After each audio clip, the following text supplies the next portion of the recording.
A Newport News judge upheld the recommended sentences for a convicted quadruple killer this afternoon. We have been following the case of John Reagan since police say he killed 4 family members and burned down their apartment in August 2011. 3 of the victims were children. 10 on your side's Ava Hurdle was in the courtroom for the latest sentencing. Ava, what happened?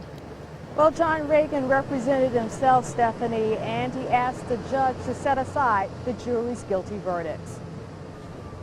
Convicted killer John Reagan is escorted into court amid tight security, representing himself on his own motion to have the court set aside the jury's verdicts. He took aim at prosecutors. At what point are they going to uphold their duty and make the evidence meet the due process standard of proof beyond a reasonable doubt? At what point are they going to uphold their duty and realize that this evidence is subject to 2 interpretations? He claimed violations of evidence rules, witness testimony, and his civil rights. Reagan was convicted of stabbing to death his wife and her 3 children, pouring gasoline on their bodies and setting their home on fire.